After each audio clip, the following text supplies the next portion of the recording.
cannot have the two greatest nuclear powers in the world cannot have this kind of relationship. We have to change it. And so we have a number of efforts underway to first stabilize the relationship. Well, that's Rex Tillerson this week talking about cooperation with Russia about Syria. Is this even possible? Moscow has an idea that would keep U.S. warplanes out of safe zones in that country if those safe zones are even ever established. Former counterterrorism advisor to former Vice President Dick Cheney and Green Beret Commander Michael Waltz with me now. And Michael, good to have you back in our program, and good morning to you. I don't know, is this 6.5 years now? Is this a possible pathway to peace?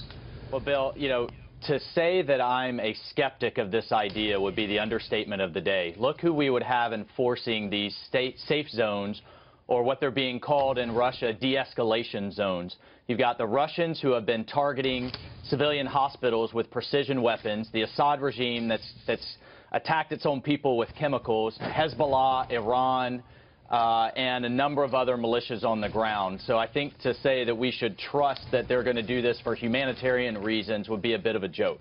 Go ahead. Sorry. When the president and Vladimir Putin spoke the other day, the Kremlin characterized the phone call as very good. That would seem to indicate at least they had a positive conversation.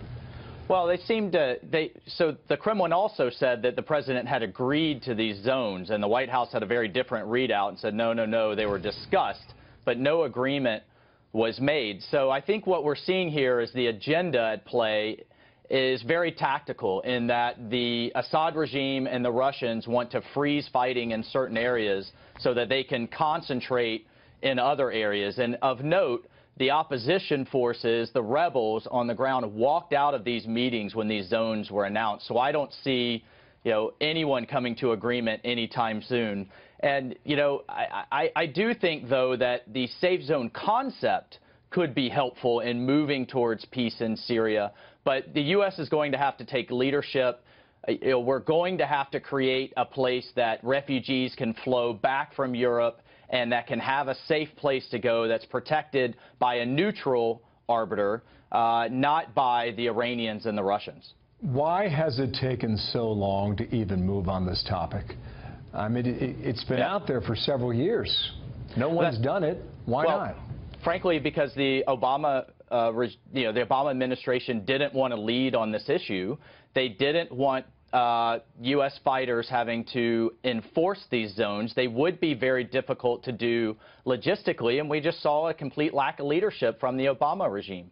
Both Hillary Clinton and President Trump said this is something we should do on the campaign trail, and I think that's something that we should move forward with in the right way, but we can't have the Russians and the Assad regime taking the lead on it. It's just not credible. When you have a new administration now, and you just heard Rex Tillerson there, and you have a new president who apparently wants to do something about this, does that give you hope that things could change? Well, it does. I mean, the Pentagon has put forth the strategy. Remember, there's two wars being fought in Syria right now, one against ISIS, and we're going to prioritize that effort, but we're never going to be able to stabilize the entire country without dealing with the Assad regime.